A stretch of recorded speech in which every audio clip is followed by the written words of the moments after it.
ഇത്തവണത്തെ ദേശീയ അവാർഡിൽ മലയാളികൾക്ക് ഏറെ അഭിമാനകരമായിട്ടുള്ള നേട്ടം കൈവരിച്ച മിഥുൻ മുരളി നമ്മോടൊപ്പം ചേരുകയാണ്.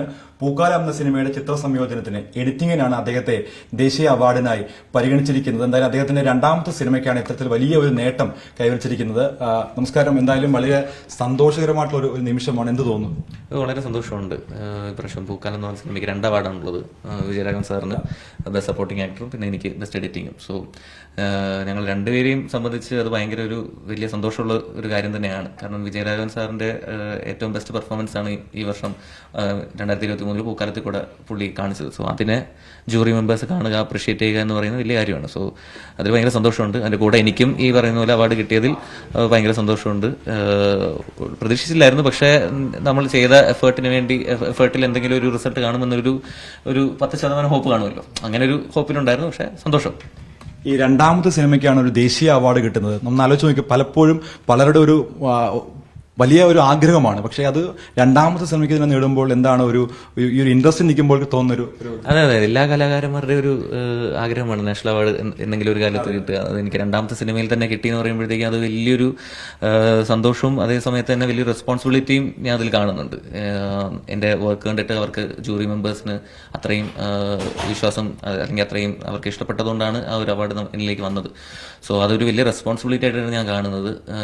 സോ ആ റെസ്പോൺസിബിലിറ്റിക്ക് ജസ്റ്റിസ് ചെയ്യുന്ന രീതിയിൽ ഇനി എനിക്ക് വർക്ക് ചെയ്യണമെന്നാണ് ആഗ്രഹം. അതിനനുസരിച്ച് ഉള്ള സിനിമകളും വർക്കുകളും ഞാൻ ചെയ്യും എന്ന് പ്രതീക്ഷിക്കുന്നു. എഡിറ്റിംഗിൽ മാത്രമല്ല, സംഗീത സംവിധാനത്തിൽ ഒരു കൈ നോക്കിയിട്ടുണ്ടല്ലേ? സംഗീത സംവിധാനമല്ല, മ്യൂസിക് വീഡിയോസ് ഡയറക്ട് ചെയ്തിട്ടുണ്ട്. സംഗീത സംവിധാനം ചെയ്തിട്ടില്ല. ഇല്ല. അപ്പോൾ എന്താണ് ഇനിയിപ്പോൾ ഉള്ള ഒരു നെക്സ്റ്റ് പ്രോജക്റ്റുകളൊക്കെയാണ്? ടോക്സ് നടന്നുകൊണ്ടിരിക്കുന്നേ ഉള്ളൂ. ഒന്നും പുറത്തു പറയാറായിട്ടില്ല. അപ്പോൾ പ്രൊഡക്ഷനായിട്ട് ടോക്സ് ഒക്കെ നടന്നുകൊണ്ടിരിക്കുന്നേ ഉള്ളൂ. ഉടനടി തന്നെ 2-3 പ്രോജക്ട്സ് അനൗൺസ് ചെയ്യുന്നതായിരിക്കും. എങ്ങനെയുണ്ട് ഈ പൂക്കാലം സിനിമയുടെ ആ ഒരു എന്റർടൈൻമെന്റ്, ആ ഒരു വശത്തെ കൂടെ ഒന്ന് പറയാമോ? അന്ന് ആ ഒരു സെറ്റിലുണ്ടായ ഒരു മൂഡിനെ പറ്റി. പൂക്കാലം സിനിമയുടെ ഏറ്റവും വലിയൊരു ചലഞ്ച് എന്ന് പറഞ്ഞാൽ വിജയരാഘവൻ സാറ് 100 വയസ്സുള്ളൊരു ഇട്ടൂപ്പ് എന്ന് പറഞ്ഞ ക്യാരക്ടറായിട്ട് അഭിനയിക്കുമ്പോൾ ഉള്ളൊരു പരിപാടിയാണ്. പുള്ളി മേക്കപ്പ് ഒക്കെ ഇട്ട് അഭിനയിക്കുക എന്നുള്ളത്. അപ്പം പുള്ളിയുടെ ആ ഒരു പെർഫോമൻസ് കാണുക, അതിനെ ഞാൻ വാല്യൂ ചെയ്തിട്ട് അതിനെ എഡിറ്റ് ചെയ്യുക എന്ന് പറയുന്നത് വലിയൊരു ചലഞ്ചായിരുന്നു.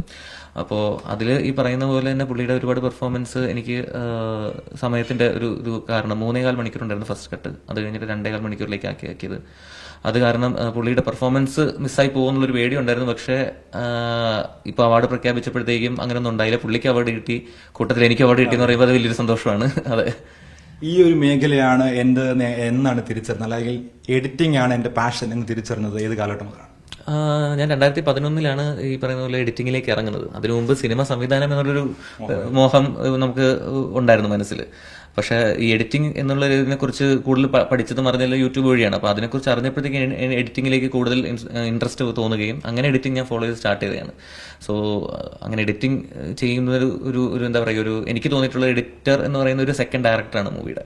അപ്പോൾ അത്രയും റെസ്പോൺസിബിൾ ആയിട്ടുള്ളൊരു വർക്കും കൂടാണത്. അപ്പോൾ അങ്ങനെ ഒരു ടെക്നിക്കൽ പരിപാടി ചെയ്യുക എന്ന് പറയുന്നത് ഒരു വലിയൊരു റെസ്പോൺസിബിലിറ്റിയാണ്. അപ്പോൾ അതെടുത്ത് ചെയ്യുക, അതിനിങ്ങനത്തെ ഒരു അപ്രിസിയേഷൻ കിട്ടുക എന്ന് പറയുന്നത് വലിയൊരു കാര്യം തന്നെയാണ്.